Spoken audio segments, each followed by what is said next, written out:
Good evening and welcome to the 7th episode of Season 2 of our live chat session by Outdoor Wilderness and Learning, OWL in short. I am Farzana Haq, Regional Director of OWL and your host for the evening.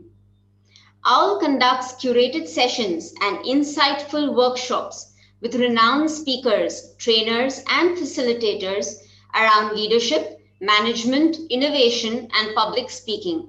We have partnered with domain experts who are highly experienced in their fields to help organizations win in the marketplace. Our topic for the day is Punarnava, renew, reboot, relearn, and rejuvenate. So you must wonder what Punarnava means. In Sanskrit, it means to bring back to life or to renew. It's also an ever-popular Ayurveda herb used for rejuvenation and restoration of the body. It grows wild as a weed, and all its parts help in its healing process. So just as this creeper focuses on the physical aspects of your body, what is it that we can do to allow our mind to renew, reboot, relearn, and rejuvenate? This important question has gained even more prominence during the current pandemic times, but will always remain an eternal question.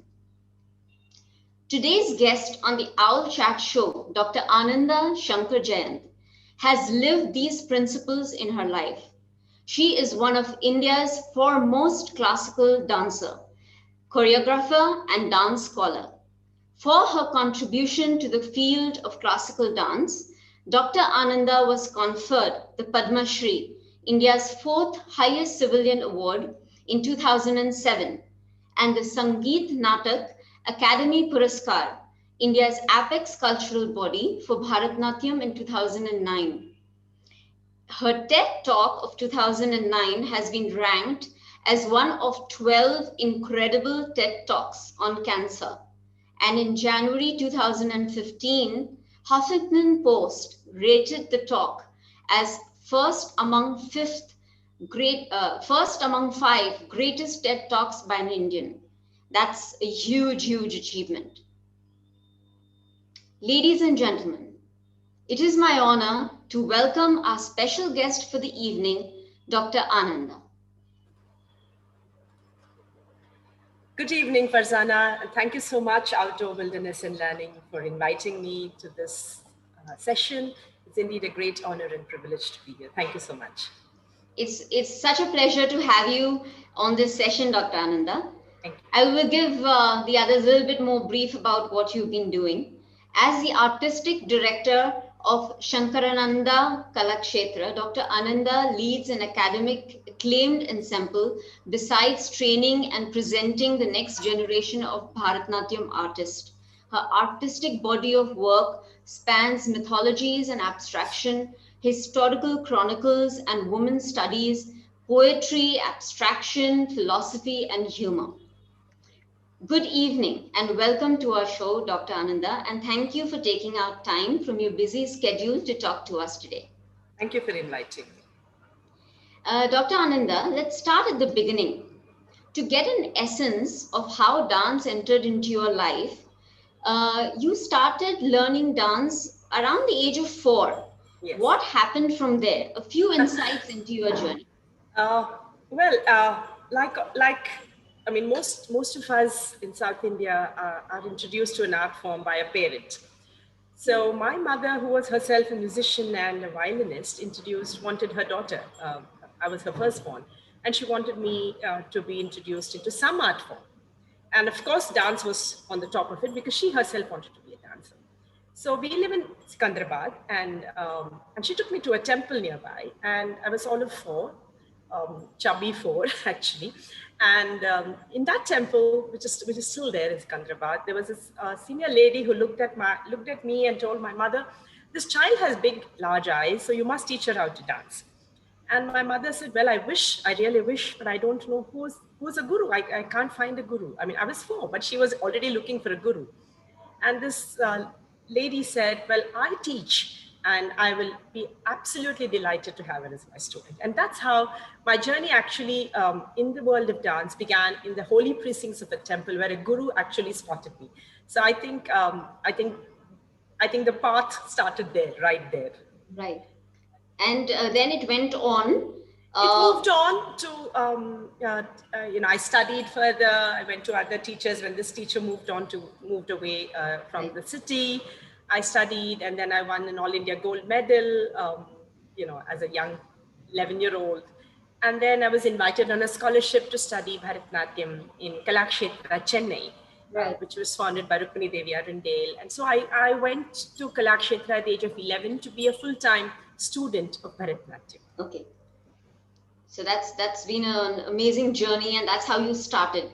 Yes. So, Dr. Ananda, would you then give importance to the significance of a moment, that things that happen are not mere coincidences but coordinated incidences? Just assume Well, if you hadn't met the lady, dance would never have happened, and so on and so forth. coincidences, incidences. I think what happens in life is, life throws you many of these interesting opportunities and pathways. Yeah. It's for us sometimes to choose that pathway and go forward on it. Sometimes we ignore it. It can happen both ways, and both are fine. For example, for me, this pathway was chosen by my mother, right? Yeah. But at the age of 11, when I won the gold medal and I was, invited on the scholarship to Kalakshetra, I remember talking to my father and I'm saying, I said, I want to go and learn dance. And until just about a week prior to that, I had told him I want to be a doctor because I was from St. Anne's High School, Sikandrabad, high performing science student, things like that. I want to be a doctor. And he said, what happened? What happened? You don't want to be a doctor kind of thing. And at Kalakshetra itself, it was a full-time dance school. So there was very little avenues to do a proper school education. Right. And I was 11. And he said, so will you be a school dropout? That's the first question he asked me. You won't even have a high school certificate. I said, no, I will do something. I will promise you that I will get that high school certificate, leave alone anything else. So when I joined Kalakshetra at the age of 11, I chose to do private matriculation and private pre-university and private graduation, long distance learner, correspondence courses,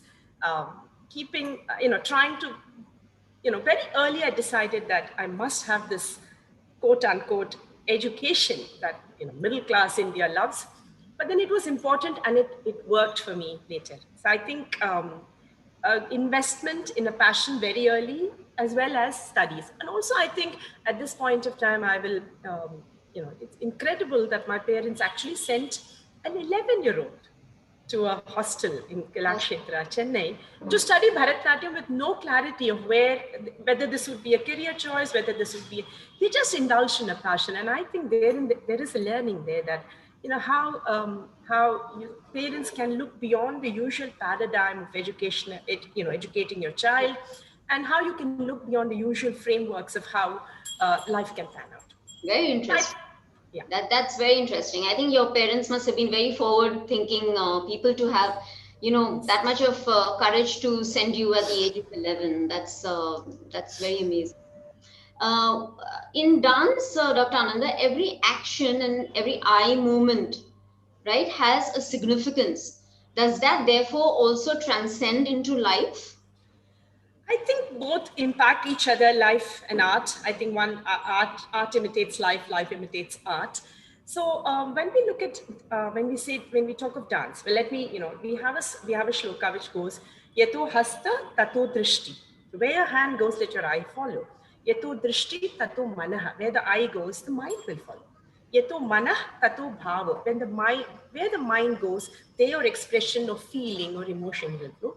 Yato bhavo tato rasaha. Where there's emotion, there's a response in the audience.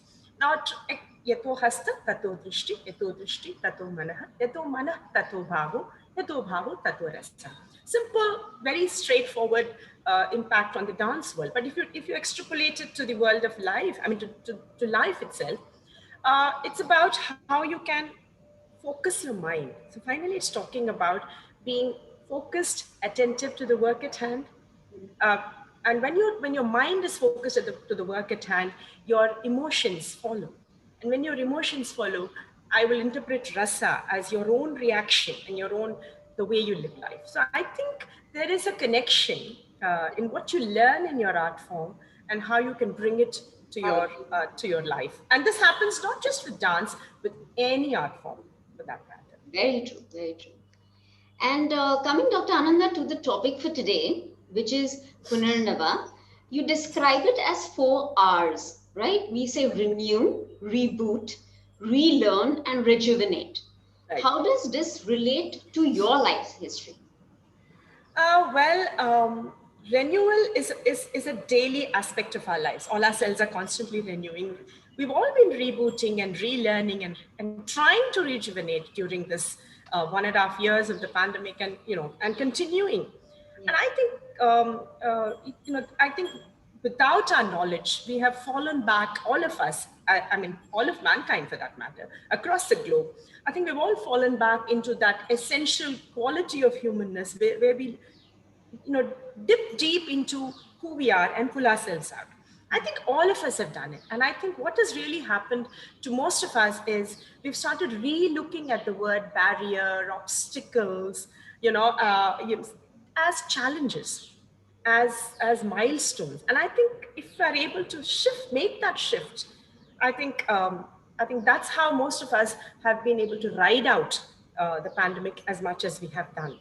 Correct. So also, Dr. Ananda, when we think about you had cancer and how you rejuvenated and renewed yourself, would you call that also, the same 4 R's? Did you apply the 4 R's for that as Yes. well? Of course. I was diagnosed with, but before I go into cancer, let me just, take you back a bit. Yes. So after I came back from Kalakshetra, I have finished my, in Kalakshetra, I was this dance. I came back from Kalakshetra at the age of 17, having a graduate degree and all that, and wanted to be a full-time dancer, right?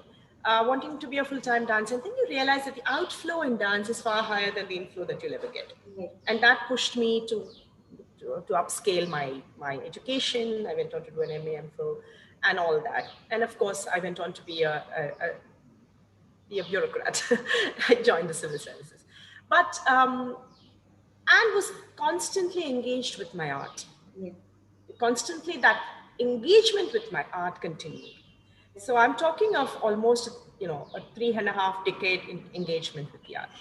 So in 2008, I was diagnosed with breast cancer. And like anyone else, I was deeply shattered. I was very angry and irritated and all that. But then somewhere, drawing from the strength of my husband's very positive energy, I pulled myself up and I said, I will ride it out. I will not allow cancer to ride me. I will ride it out. I said, I will not say, why me? See, that is an essential problem that we as humans face. We always say, why me, when something not so good happens to you. But when something wonderful happens to you, why do we never say, why me? I've never wondered. It's You know, true, when we right? get that promotion, or when we get the, when we get, the happy times, we never ever say, why me? And I think therein lies the problem. So I said, I'm not going to say why me when there's something negative. I said, let me deal with it. I said, I'll deal with it. I will dance through it, and I'll walk through it, and I'll talk about it. So that was one decision I made. And I also said to myself that cancer is one page in my life. It's not the book of my life. Yes. And I think these messages, these lessons that I learned through that journey, I've been able to share to people going through, different issues during the pandemic, telling myself the same story, that this too will pass. This is just one page in the book of mankind. This too will pass, and I think this is a time for all of us, just like I did through my cancer. I dipped into what I call my core strength. Now, what is this core strength? In the corporate world, in the world of administration, we all focus on what is called core competency. Core Yes. competency is in being an extraordinary administrator and being an extraordinary market person, whatever. But then that is, to me, still an outside world. Right. And I think and I make a distinction between core competency and core strength. And core strength, I personally believe, is the power of your passion, is the power of your innate uniqueness. I mean, you can call it passion, you can call it talent, you can call it uniqueness. I mean, whatever word you want to put it, it is what defines you. And I think each one of us each one of us is a unique person. And I think what happens is, we, during times of crises, during times of challenges that life throws at us, obstacles that life will willy-nilly throw at us, the only thing that you can do is A, to ride it out, B, to be on top of it in whatever way you can, and deal with it, rather than get cowed in by all the melodrama and all the natak that every every crisis The comes with. emotions, yes. Lots of things, not just emotions, all the external things that are thrown at you. Cancer, to me, it comes with a lot of melodrama and Right. noise and clutter and clamor, as I call it, as is the pandemic. There's so much clutter and clamor around us. I'm not denying it. I'm Yes. not saying it's been easy. It's been very difficult for most of us, and some have gone through really, really hard times. Nevertheless, for the only way you can do it, instead of getting pushed down by the weight of that clamor and the clutter and that all that noise that's coming around you, the only way you can cut that out and try to pull yourself from within. That within is a difficult space. We don't know what that within is, but the easiest way to get to that within is core strength. And for me, the core strength has been my dance. Just as someone else's core strength could be writing, could be reading, could be painting, could be cooking, could be gardening, could be writing code. It's all right. But if you're able to tap into that core strength, I think you're able to ride out. And I think that is what I mean when I say renew, reboot, relearn, rejuvenate. You are able to renew yourself by dipping into your core strength. You're able to reboot your core strength is always ready to relearn, and it will rejuvenate you.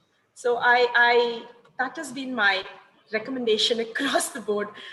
Challenge, life will, because that is the business of life. The business of life is to challenge us, and therein lies our greatest learning. And challenge we all have been now. And the only way to ride it out is to somehow find that crucible of strength that we all have through our core strength. Very nice. Before we continue, viewers, please feel free to post your questions in the YouTube chat. Dr. Ananda will be happy to take them towards the end of the program. Coming back, Dr. Ananda, in one of your talks, you mentioned you needed a peg. Now, you have mentioned that dance was your peg, I think, right?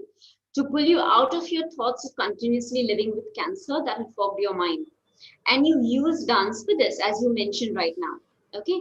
But do you think to achieve Punarnava, we all need to find our peg? Sometimes we are not. You were very passionate about dance, so you knew that dance was your peg. But many of people may not know what their peg is. So do people need to really find their peg?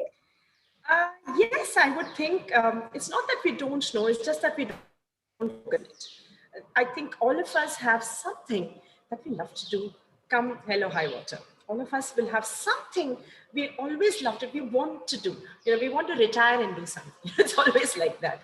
I think if you just sit back and look at maybe what was your talent as a child, and as I said, talent doesn't necessarily mean art or dance. Talent can be anything. It could be writing code. I mean, whoever's writing code, hats off to you. But I'm telling you, my jokes apart. I think the fact that you're unique has to be tapped in. Number one, and number two, it's not necessary that every passion of yours needs to be monetized. I think somewhere in our minds we believe that if I'm just wasting time, if I'm just sketching and I'm sketching badly, or I'm singing and I'm a terrible singer, it's okay. I'm saying it's okay. Everything doesn't need to be monetized. You have a fantastic job, so that is monetizing your passion, so it's good enough. So I think, unless of course you're Federer and you have a great passion and you're able to monetize it that way. But if you're able to monetize it, well and good, but don't go that path. Just find something to do. It might take you somewhere, it might not take you somewhere, but what it will do is shift your focus. See, finally, what is happening? It shifts your focus from all this, noise outside into a quieter, calmer space, right? And that helps, I think, finally, to be able to ride out the problem from a different perspective. See, what I'm trying to really say is every challenge, every problem is there for us, but it depends what prism you will look at that challenge that is thrown at you.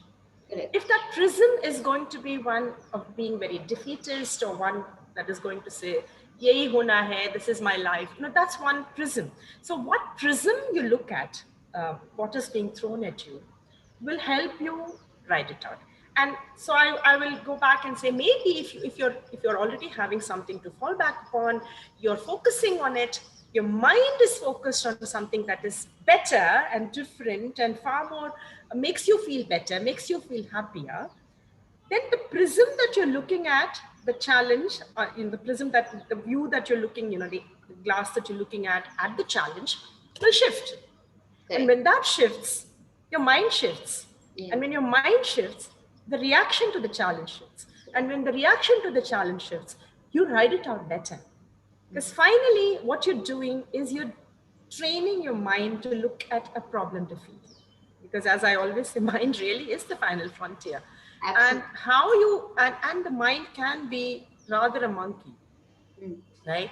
I will say this often. I said, we wear designer clothes and we eat gourmet food, but then the head is a clutter. So how we can train this?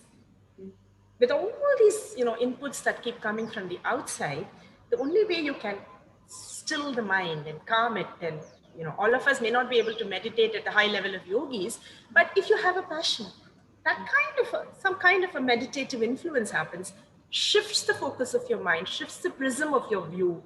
And in that process, the challenge itself stops looking like the monster it is. It's something that you can still deal with. So I think that means that, developing hobbies is a nice thing to do, even though they may not really turn into, as you said, they may not monetize it, but having something to hang on to during tough times is definitely essential. Absolutely. Got it. Then, ma'am, to quote you in one of your talks, this is your quote: I tuned out of cancer and tuned into dance, overcoming setbacks and challenges that life throws at you. My story is the power of thought, power of choice, power of focus. I want to be remembered not as a cancer survivor, but as a cancer conqueror. These are truly profound words of a very, very strong minded person.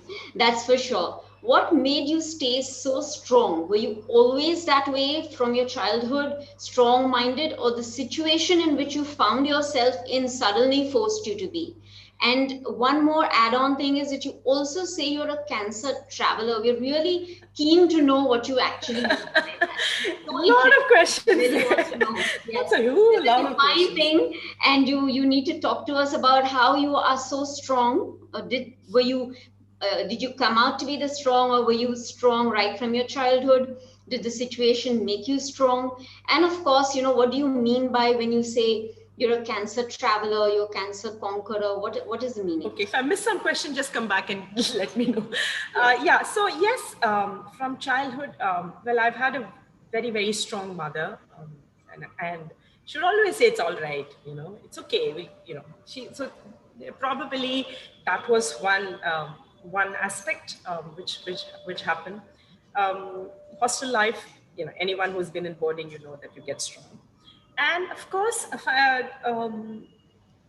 lost my father very young, so that also makes you a bit strong.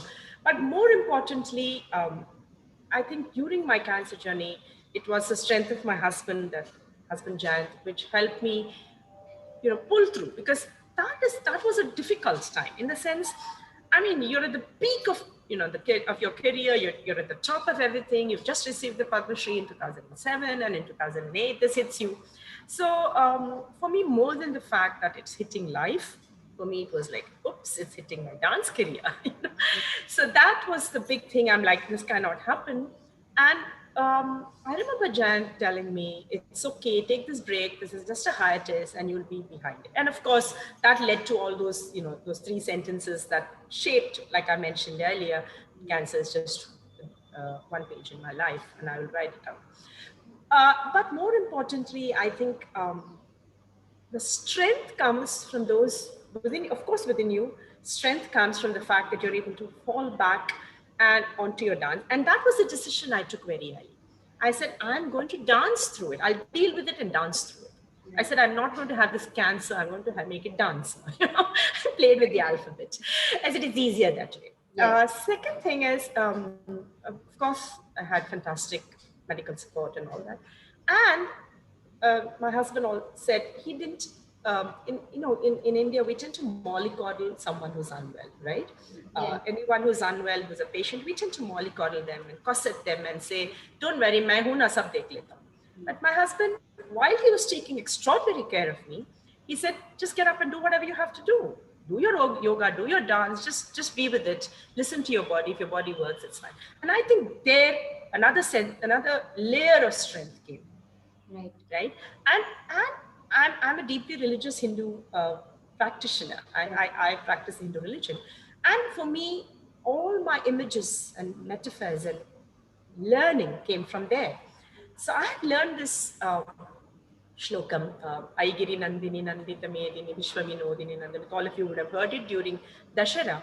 Yes. And the whole image is of a young 18-year-old, beautiful, bedecked goddess with 18 arms, each holding different arms, where she rides out to kill an evil demon, Mahisha. And I said, this is such a beautiful image and a metaphor. For me, there were 18 arms, family, doctors, nurses, dance, and even my Labrador, Justin. Everything became my source of strength. And that image became my anchor, my peg. Okay. So so everything was coalescing. You see, what's happening is the strength from childhood, the strength and the support from family, and of course the medical support, and your own core strength, the fact that you want to dance, and an outer image. So I think all these were coalescing.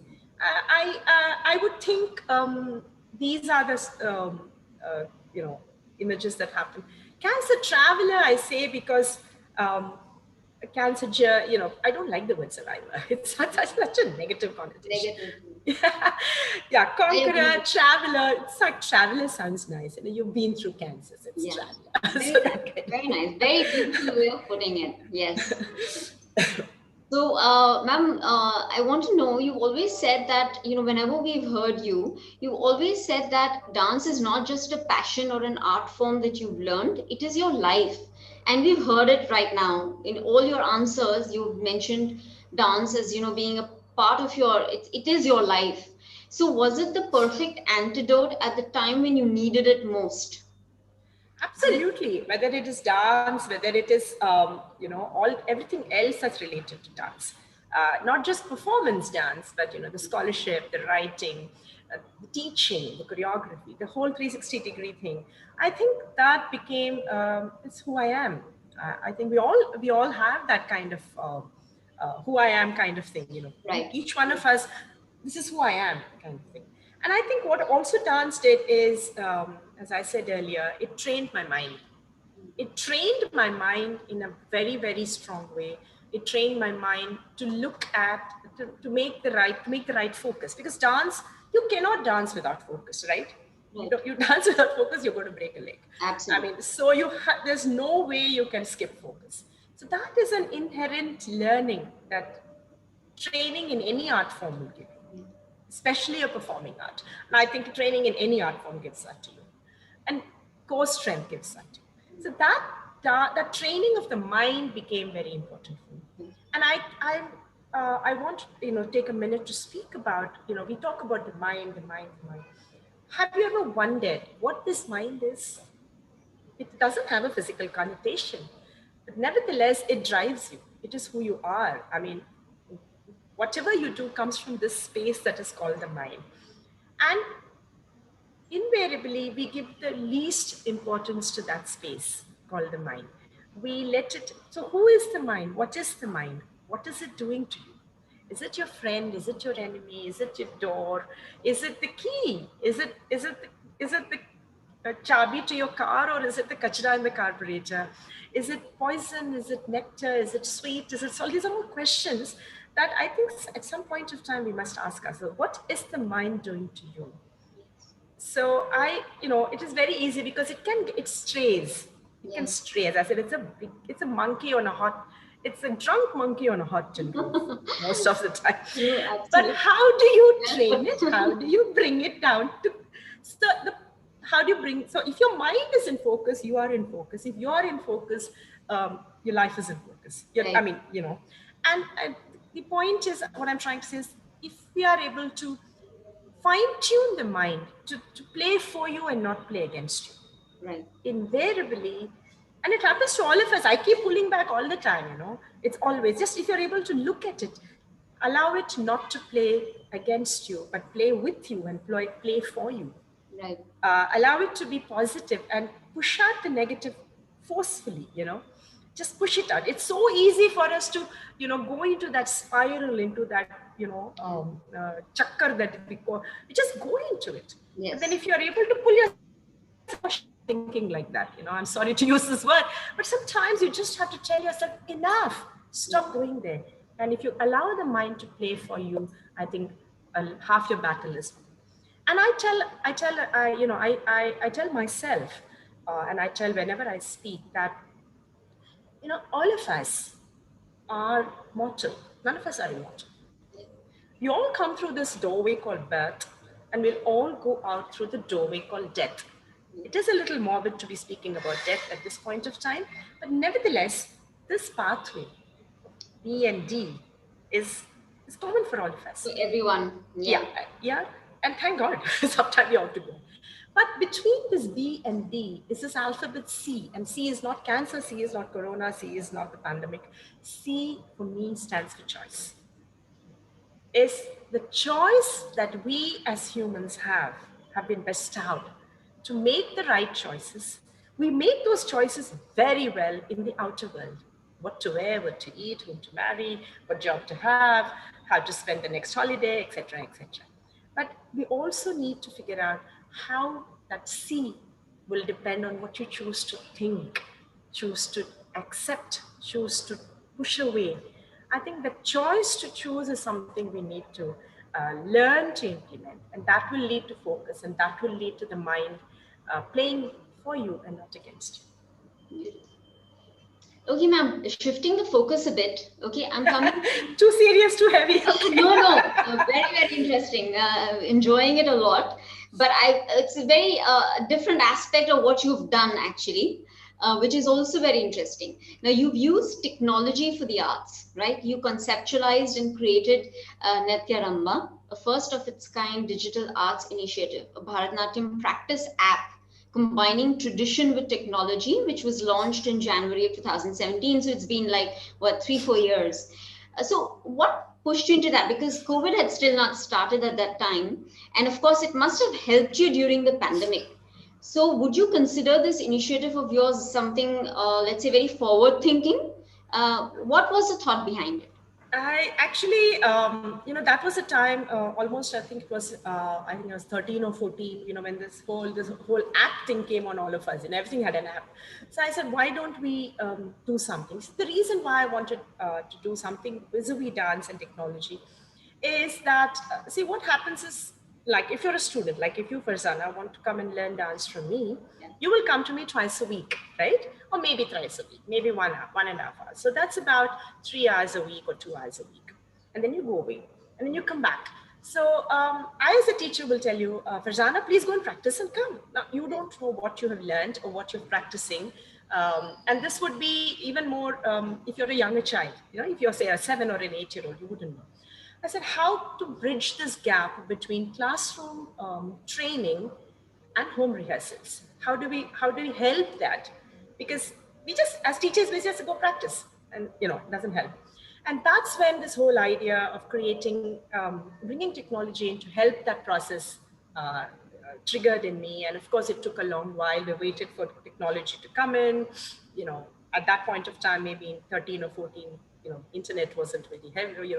We'd have this videos going round and round, Yeah, tethering. correct. So slowly and steadily, we got into a space where, along with my co-founder Sneha and my husband Jayant, I created a browser-based application. It's Okay, not a mobile app, because simple logic is you don't hold a phone and dance. So I exactly. said it's a browser-based application that helps you practice the basics of Bharatanatyam in your home, with, as though it is your dance class. So you Okay, have video, you have audio, you have all that.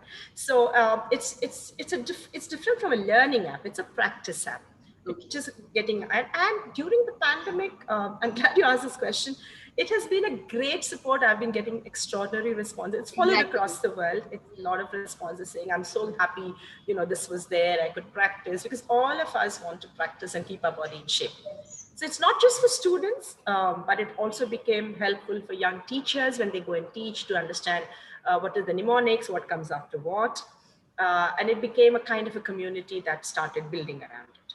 And during the pandemic, we also expanded it to an interesting platform where we brought in a lot of programs, and one program called the Kuti Kahani, which is about a 55 episode series, completely went viral, went on national television.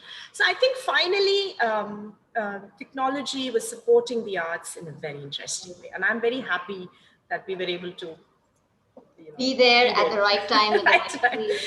Yes, Absolutely, I yes, agree with you. And the fact that you developed it in 2017 came so much fused in this year is yes, yes, really forward yes. thinking.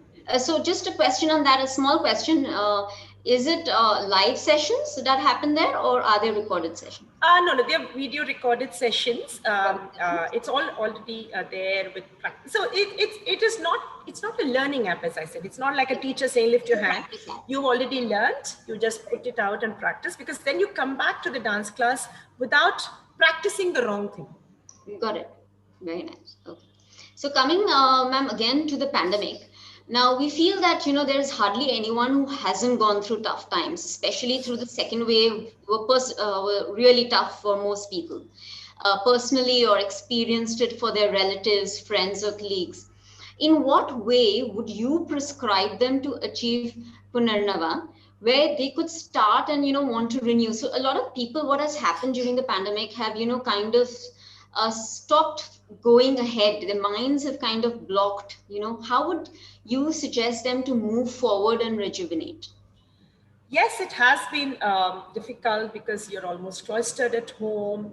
The whole aspect of going to somewhere and doing something, those targets have become difficult. So it can getting on each other's nerves. I think this is happening to all of us. Yes. That's okay.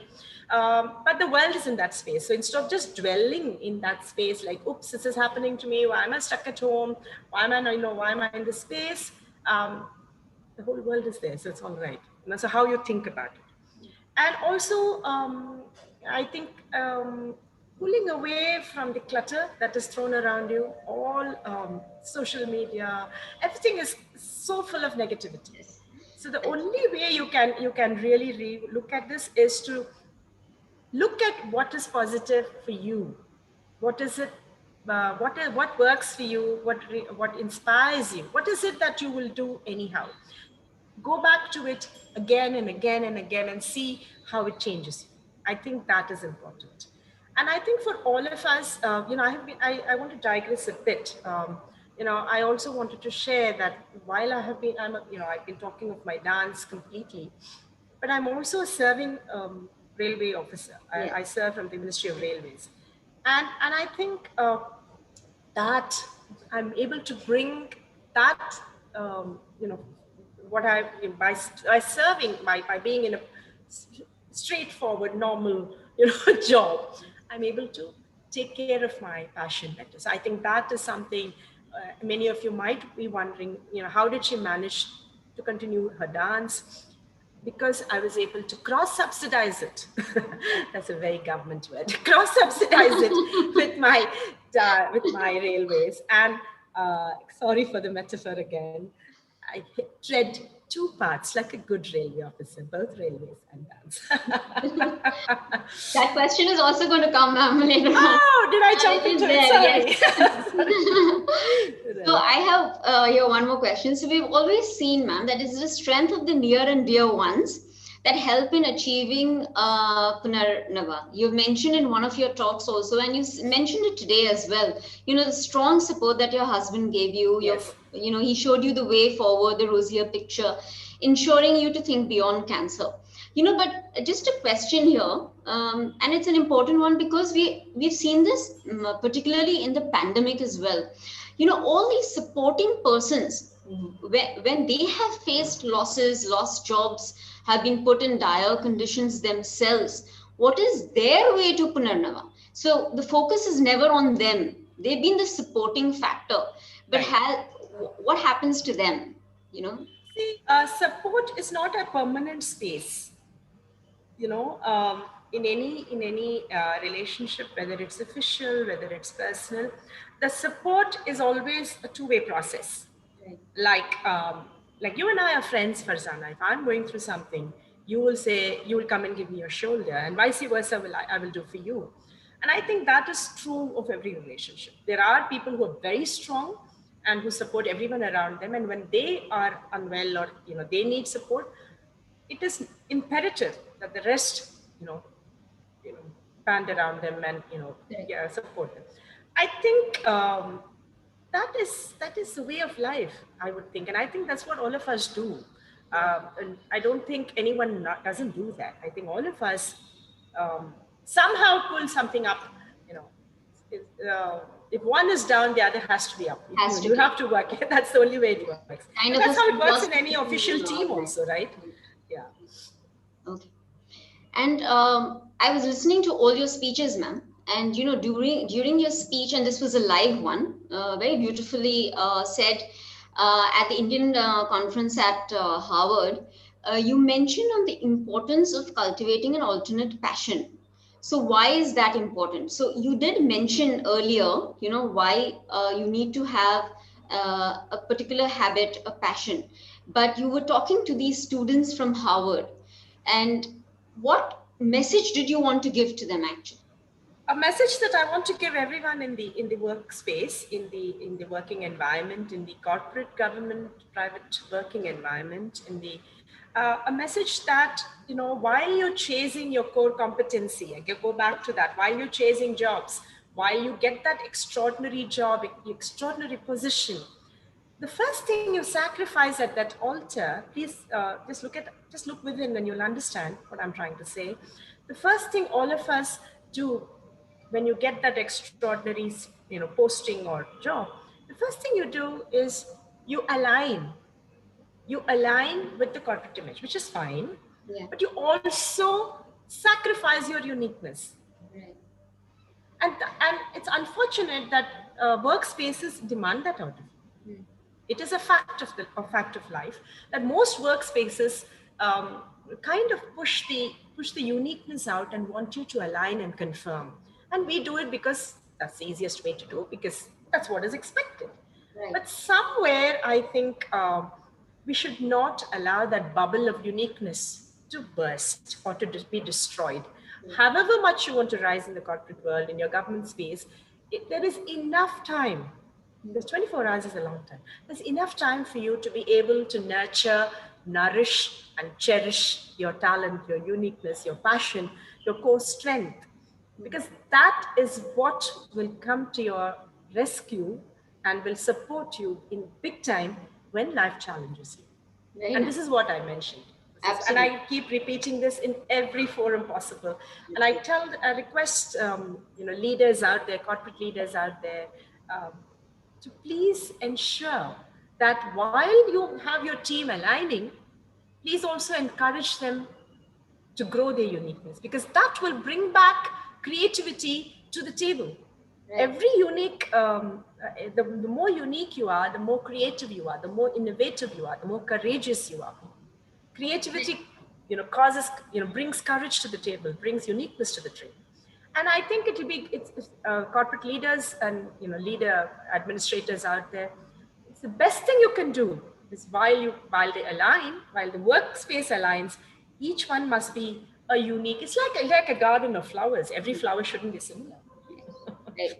Very true.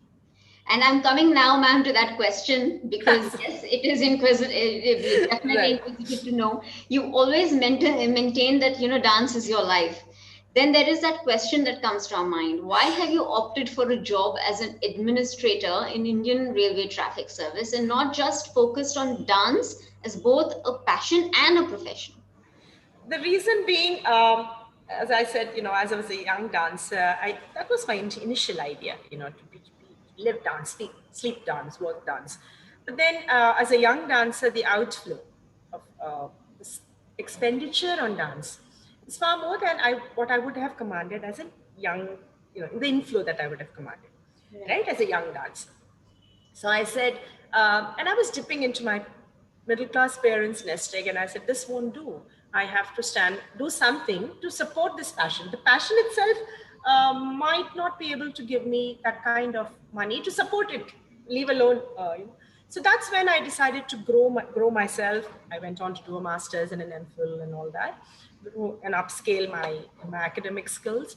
And while I was on the campus at Osmania University doing a course, master's in history, culture, and archaeology, friends were taking the exam. I did not know what the exam was. The exam was the Union Public Service Commission exams. Okay. So I took it for a lark, and I ended up being selected in the Indian Railway Traffic Service. When I was studying, my mother actually would stand by my table, I study late into the night, and she would say, don't study. She would say, don't do this, don't write this exam, don't study. I'm like, why are you doing this to me? She said, no, I have spent, your talent, your uniqueness, all the sacrifice that I have done, sending you to hostel, sending you to Kalakshetra, all that will go down the drain. You will just sit behind the table and ring the bell, and you will come and give you a file, and that will be the end of your dance. She actually said all this to me. And I said, no, don't worry. I'm doing this with clarity of mind.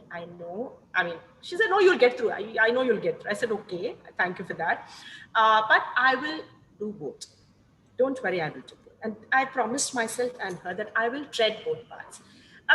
Yes, it wasn't easy because, I was the first woman from the Indian Railway Traffic Service on the South Central Railway. So it was this huge male bastion. They called me There sir. also you prove something. Yes. They called me sir for a whole month.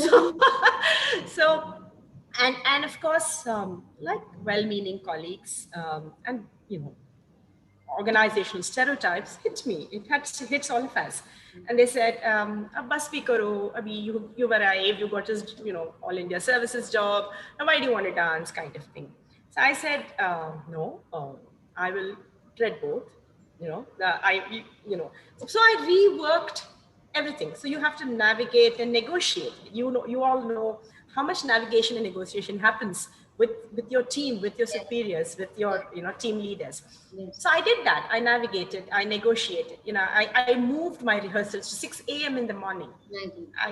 And then I would go to work and I would move, I navigate and negotiated leave and requested permission. I moved all my performances to weekends, and slowly and steadily that path settled. I think that worked for me, seriously, because that was a decision I took almost 30 years ago, and it's still working. It's still fine. People have accepted that, yes, I can do this as well as do that and do it well. And That's what it has done, Farzana, is I was able to not worry about my,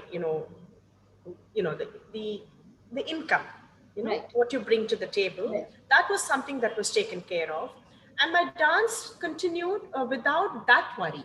So I was Right. able to cross subsidize my art with a wonderful job. And it has worked. And I think if you can do that, Yeah. nothing like it. Nothing like that. Nothing like it. That's why I say I request everyone who's going into the corporate world, hey guys, you have something wonderful already happening in your life. Yeah. You've arrived. Okay, Yes. you've got the best going. All you need to do is tap into your little uniqueness and talent. That Correct. you shouldn't give up. That should be easy. I went the other way. I already had this unique thing, and I said, oops, I need to cross subsidize it and somehow manage both. But it's important. I cannot even stress how important it is to find your core strength. Very nice. And I think you might be possibly, ma'am, the first one whose mother told, don't study any instrument. but then she was very happy Mother's always later. on your She was very happy later. She said, I'm very proud of you. I'm glad you're doing both. She was very happy. That's good.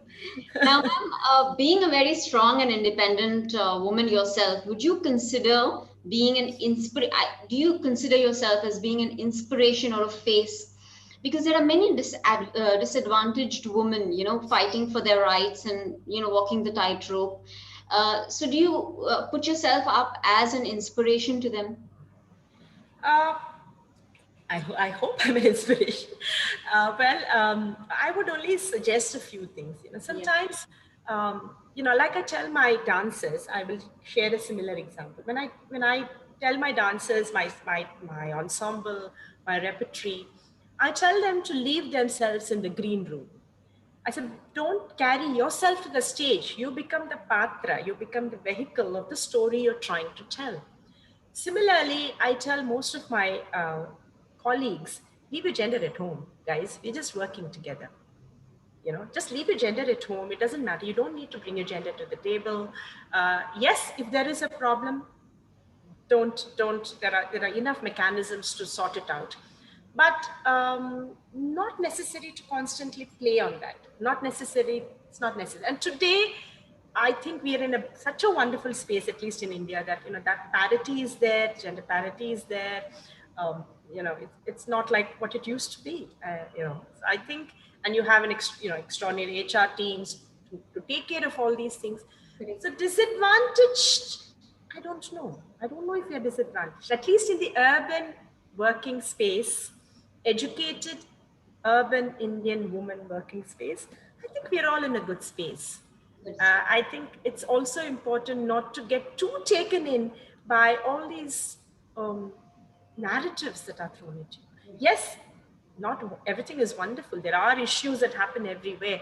But if we can deal with it on an individual basis rather than spread the color to everybody, I think somewhere we might need to rework and recalibrate how we look at it. Okay, well put, ma'am. I want to ask, is your institute, ma'am, also into CSR, sorry, activities, and do you train both genders? What is the general percentage? So, See, CSR is mostly one. CSR we do for, like support artists. We've been doing stuff during the pandemic. That's what we try to do, whatever little way we can. Gender, see, dance is at least in Hyderabad, far more feminine, Okay. feminine pursuit. Right. Very few men pursue it, and if they come, they, at a very young age, they don't really come. And if they do, pursuing it is still a difficulty. So it's not such a. It's mostly with girls, but you will see this equal percentage in, say, Kerala. Okay. Kerala, a lot of boys come and learn because Kathakali is taught, and so it again depends on the city you're in. Like, so I personally have a lot more. I mean, mostly girls, just a couple of boys.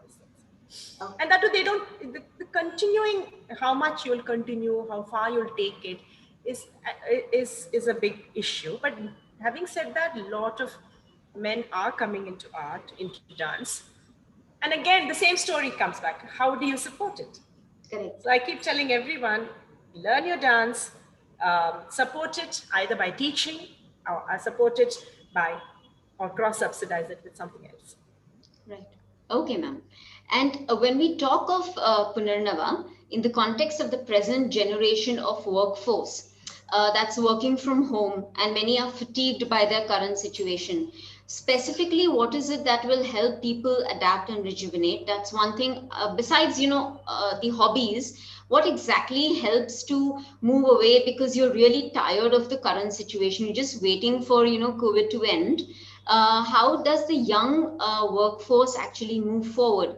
And I'll continue this question in one more way. I'm saying a huge dose. So what people have done is they've taken to movie binging, friend chats, zooming, social media. That has, first we thought that would help us, rejuvenate, but that has led to, frankly speaking, more fatigue and has taken us, further away from reality. So do you think that the passions that you talked about are like maybe art, dance, yoga, treks, things like that, would help us come back, would help us develop focus?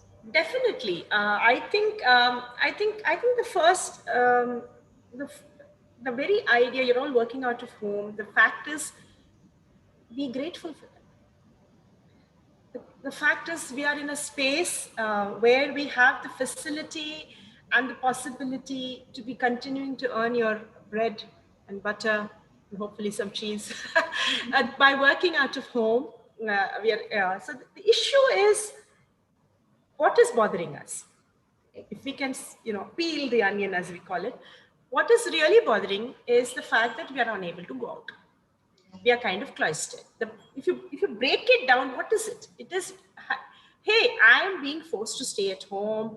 I might fall sick. I have fallen sick. I have lost somebody. All these are, it's huge fear. We are like a fog of fear, fog of anger, fog of frustration is hitting all of us, right? And Netflix and all this is one path. I don't even go there. But what is it that is really mattering is, what are we telling ourselves? What am I telling myself? I'm telling myself, oops, I'm bored. Oops, I'm tired. Oops, when is this going to end? Look at the messaging you're giving yourself. Yeah. I think that needs to change. That no one else can do, only you can do it. Yes, and a hobby will help that. That's what I'm trying to say. Hobbies, focus, timetable, or doing nothing, it's okay. I think we got so busy trying to, run around to stay in the same place that we feel if we're not running, we're not doing anything. Right. It's Understood. okay. It's Yeah. okay. Relax. I mean, be grateful. Be grateful for life. Be grateful for family. Be grateful for the job you have. Be grateful for the fact that, you're still able to do what you do. Be grateful for the internet. Be grateful for, all these kind of things which helps you grow differently. Right. Like, for instance, at least for me in the dance world, we've not been able to go and perform at all. That's been very debilitating for most dancers, because our whole life is on the performance stage. But then, because we are in a space where we can use the best of technology, we're able to put out our art in a different way. Correct. So I think how you come to that space and how you come to, again, I go back, which prism are you looking at? Yeah. What is your prism, or what are you looking through at the challenge? And here I would like to say that, as human beings, we always are in a reaction mode. We are always reacting to something, right? It's always a reaction that happens from the outside and Yes. we react to it, Yes. right? But supposing we turn the prism, we turn it around and we say, I want to act upon it, right? So what is it? So there's a challenge around you. So the challenge is throwing you a whole lot of issues, and you are reacting to it. You're saying, hey Bhagwan, all these things are happening, right? But supposing you act upon it, you'll say, okay, I'll deal with you. Okay, I'll do this. The way you act upon it. So imagine the challenge as a canvas with a paint and you painting upon it. Right. So it comes back to your mind. It comes back to what is it you're thinking. It comes back to thought. It comes back to what are you choosing. Correct. What is your mind choosing? Everything comes back to that. Because that is what will shape who you are, shape your life, shape the good of your life, shape the bad of your life. Everything happens almost like what it is in your hands or else in your mind. Okay. So I think the fact is we have to decide to choose the right things. And invariably we end up choosing, we don't choose. We end up like a sponge, receiving the narratives thrown at us and being very happy about it. And then reacting. We always are reacting to the crisis and then we suffer from that crisis. Correct. Yes, a crisis is there. It's a huge crisis. It's a crisis of the world. But how can we change it? How can we change it? I think, are we fencing ourselves in by the obstacle?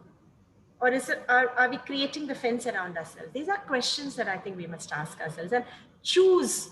There are a million beautiful things. Why are we constantly choosing the thorns?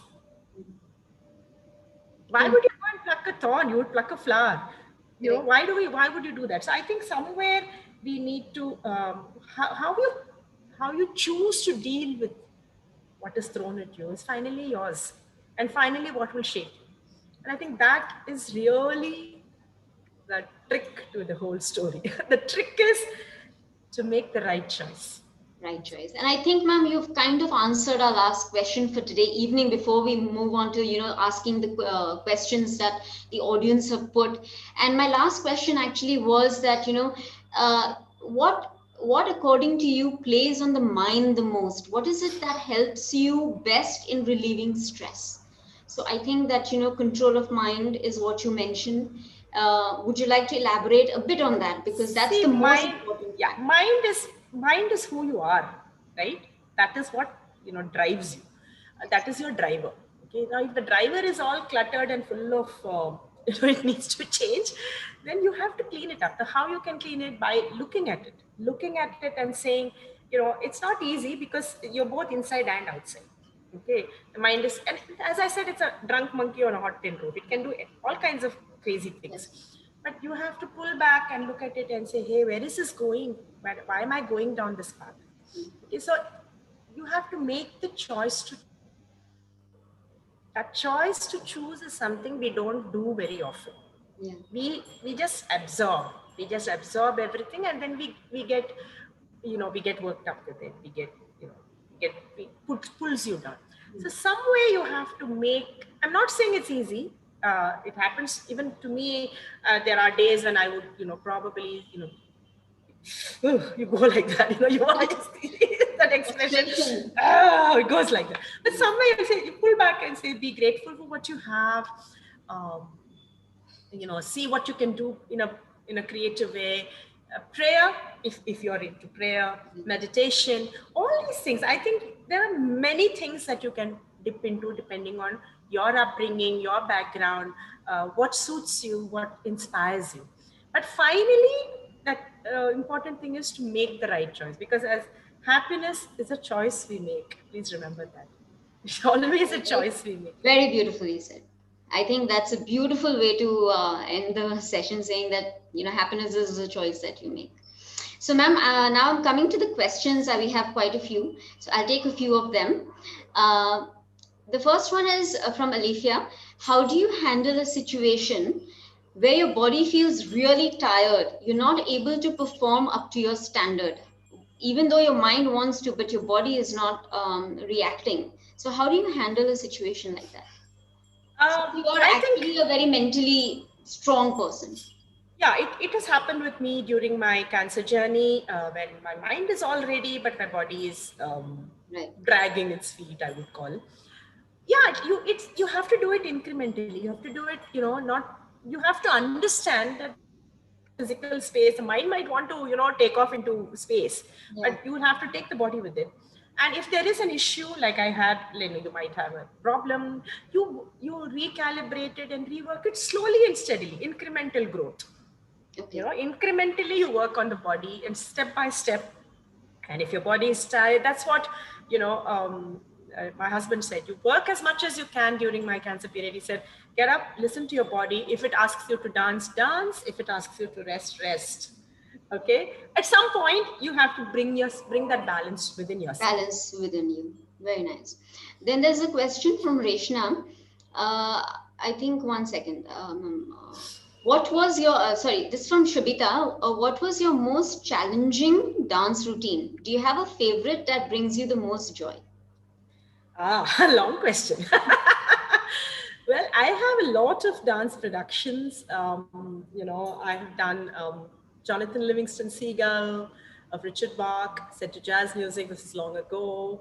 Um, I think this difficulty again is a state of mind. I mean, as long as you're preparing for it and you're trying something new, it's always difficult.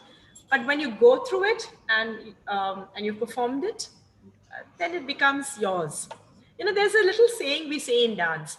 When we start dancing, I tell my students, when in the first initial days, there's always pain, right? When you hit your feet and you're lifting your hands and your hands are hurting, shoulders are hurting, knees are hurting. So especially when we come back after a break, things like that, body is like, oops, body is protesting. It refuses to listen.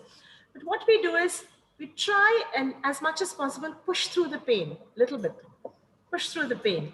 Supposing I have to do something for 8 times and I'm getting tired at 6 times, I push through the pain, and then that level is crossed. Correct. So it gets crossed. So that is one method. Does that give you satisfaction when you do that, when you cross that level? Of course. Yes. That You itself feel is thrilled. You feel getting thrilled. into a But high. if your body is tired and it really wants to rest, you must allow it to rest. So both. You have to see, balance is the key Right. in everything. I mean, if you're dead tired and your body tells you, "Oops, I just need a break," and you're still going to do your 10-kilometer run, it's not going to work. Not going to work. True. Give it the break. It's all right. It's all right. Then there's a question from Anjali, ma'am. Have you ever forgotten dance steps during like one of those big performances and suddenly the mind's gone blank ever? No, No, never happened. no, it doesn't happen. What happens is sometimes the musicians might sing a line extra, Okay. or they might miss a line, or there might be other issues that happen on stage. Like somebody's gungru falls off when you're in a group, or some light doesn't come on at the right time. These are all things that happen on stage, but because you're so focused on your dance, you're able to deal with the rest. So your multitasking skills come in very useful there. Correct. And you're because you're so fine tuned into your dance and you're so practiced, exactly that part of it will work. Even if you've missed something, you will know how to handle it because you've internalized the music, the rhythm, and you're able to deal with it smoothly without anyone being the wiser. So your presence of mind has to be there. Yes, Right? yes. And that will come with focus, that comes with practice. Like any good thing, nothing works without practice. Practice, practice, practice. There's one more question, ma'am, from Indore. In your career, you would have performed in front of large audiences. What 2 to 3 things on your checklist has helped you bring out your best every time? One, as I said, leave myself in the green room and my team in the green room. We leave ourselves and come to the stage. We commit completely to whatever we do. I think always, I think my team and I are always telling ourselves that we'll always be the best, best we will ever give. And I think that helps. And of course, the amount of practice that you've already put in that confidence comes from there. The confidence that I'm talking about at the stage level comes Right. from the fact that you have put in hours of hard work and effort and mm, unmitigated practice, rehearsals, dress rehearsals, stage rehearsals, light rehearsals, and the works. And then when you go on stage, then you hope to give your best. And every time you look back at what you've done and see what you can further improve, further change. So it's a continuous growth and continuous Process. change. Right. Yeah. Correct. And I think this will be now one last question for the day, ma'am. How dance affects mental and emotional health and self-confidence. So, can dance be used to develop self-confidence in young adults?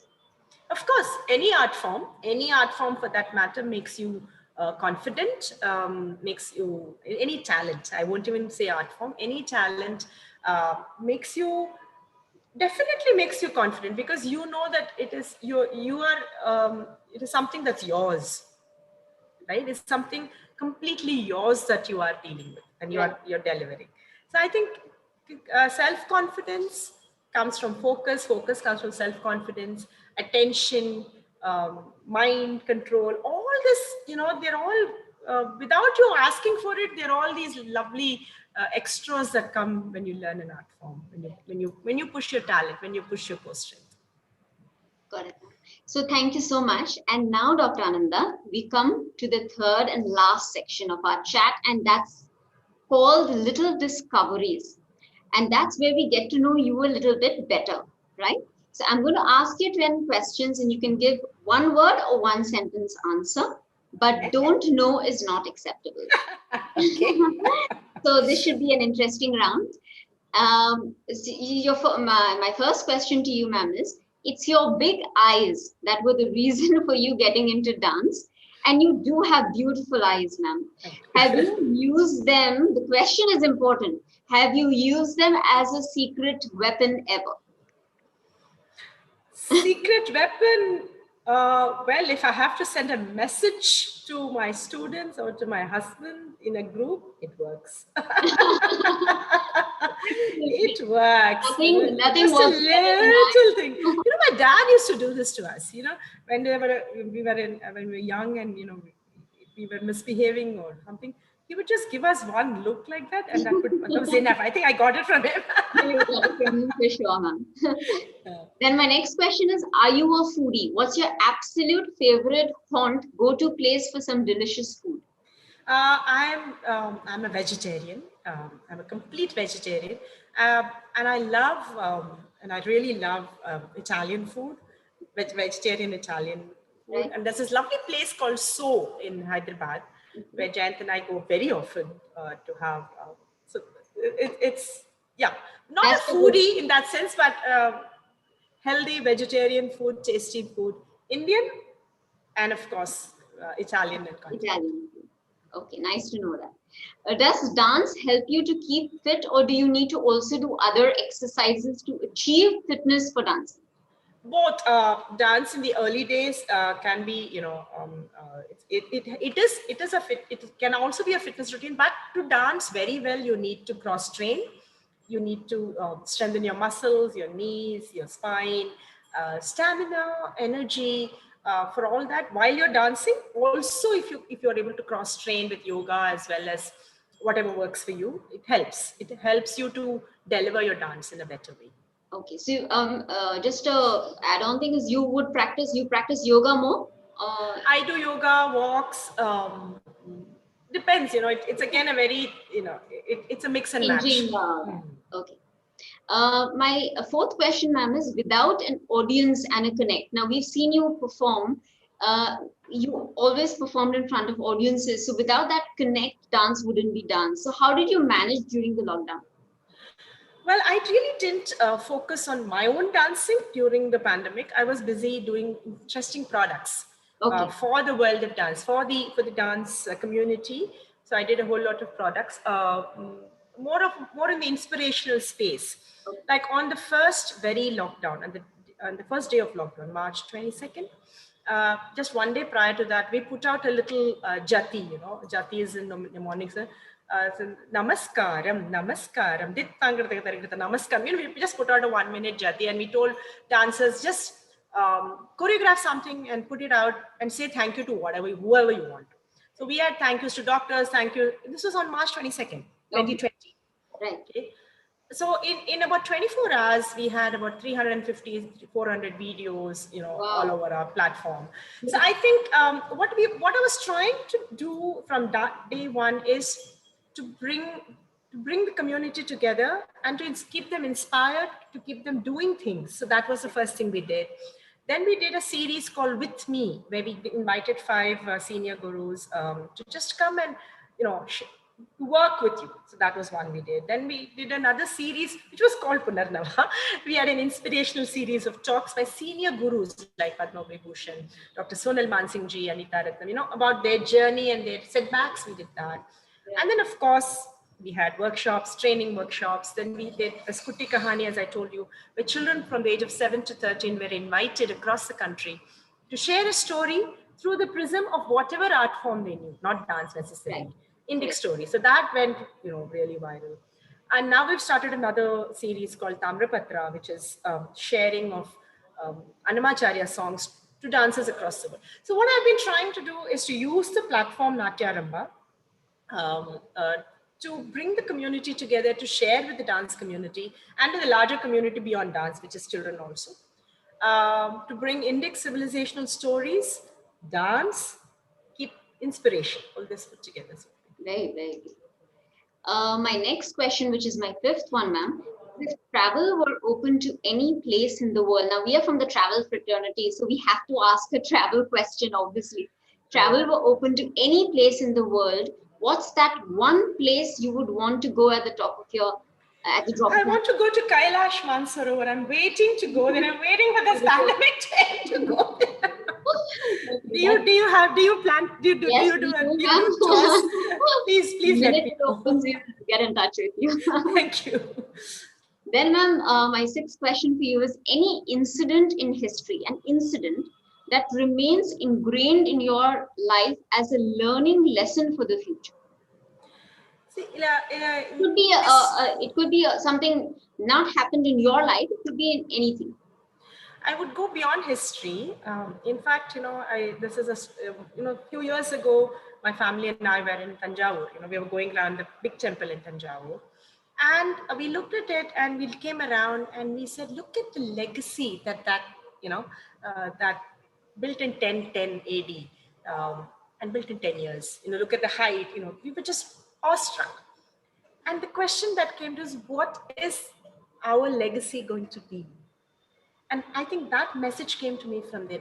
The legacy that we as human beings will leave, not necessarily in stone, but the legacy that we will leave with the people around you is very precious, and we need to work at it. So that's a big lesson that I learned, not just from there, but from all the extraordinary things around you that have survived centuries of all kinds of things that have happened in this country, and yet inspires you even today. So if we can leave this planet with a little legacy that we ourselves leave, which can be a very non-physical space. I think that is a big message that came to me, and that's a message I share with people, that do think of what legacy you will leave. Legacy. Very nice. The next one is, if dance had not happened, then what? What would have been your passion? I would have been some artist, because along the way I am. Maybe I would have been a musician. I love music. Maybe next life, maybe I'll sing. As your next passion. Because that, I think art, somewhere I think art would have been a part of my life, because my mother, as I said, was a violinist and a musician. I think somewhere that would have happened. Some art form. And ma'am, what inspires you every day to get up and face the world? I mean, that first thought, when that comes in your mind in the morning, what is it that inspires you to get up? Gratitude. Okay. Gratitude. I think the first thing every morning, especially in the pandemic, you get up and you don't cough, you don't have a fever. It's a huge thing. It's gratitude. It's gratitude to to the Almighty, gratitude to the family around you, gratitude to the space you're in. I think from there, if you start from there, I think everything falls into place. Very, very true, ma'am. The ninth question, one before the 10th. What is the most beautiful location you have ever performed in front of an audience? Like, uh, which location did you like the most? One of our most inspiring locations was performing in front of the Angkor Wat. For the, yeah, it was like that. Amazing. Wow. Amazing it was. We danced 4 nights in a row for the third Ramayana festival. Literally, if you've been there, it's on that little bit. It's called the Elephant Stage. We danced there, and it huge audiences, mixed audience. The president and the prime minister and all of them were there in Cambodia. So that was an outstanding experience of our life. I think you must be just waiting to do one of those again. Absolutely. Absolutely. Of course, in India, it's Khajuraho, Konark, all those places. You feel like you are part of that continuation of history. It's almost like you feel if you could feel it, you could probably touch the hands of the sculptors. So that happens, in places like Khajuraho or in Konark. But Angkor Wat was something. Something else. And the last question of the day, ma'am, is what is it, good or bad, in current times that completely overwhelms you? Narratives, the narratives that are continuously thrown at us, and how we, without our knowledge, are getting brainwashed. We tend to follow people, we tend to follow, and then we tend to follow that narrative. And that to me is scary. It's very scary because we don't realize that in our attempt to confirm and align, in our attempt to be seen as with it, and in our attempt to be seen as, oops, this is somebody, is wonderful and I'm following them, I'm part of their million followers, whatever. It's all right, be a follower, but then be sure and be aware that maybe your mind is being manipulated through their narratives. And that is where you need to be careful, because there's all these whole lot of isms that are thrown at us. A lot of isms and nests and all kind of things. So be careful how your mind is being manipulated. Be aware of it. If you're fine with it, go with it. Otherwise, be aware. I think that scares me. The amount of unwanted narratives that are being pushed to make you some kind of a mindless robo, I don't think I like that. And thank you so much, ma'am. And with that, we come to the end of our talk today. Very sad, actually. It was an absolute delight listening to you today. And thank you for gracing our show. Your inspiring story and insights into the world of dance and into achieving Punarnava would surely have helped many of our viewers who are trying to find their answers in difficult situations. Your story is one of hope, hard work, and positivity. We see it in your smile today and whenever we've actually met you, and it's bound to touch the lives of our audience. We wish you good health and hope to see you again soon. Thank you, Farzana. Thank you, Aul, and thank you, the team of Aul, Adrija, and Rejuvenation, and everyone, and Abhik. Thank you so much for having me here. I'll just leave you with one line, one of my favorite quotations of favorite writer, Wayne Dyer, who said, "Heaven and earth is not a place you must find, but a choice you must make." Thank you very much, and have a wonderful evening. Thank you very much. Thank you,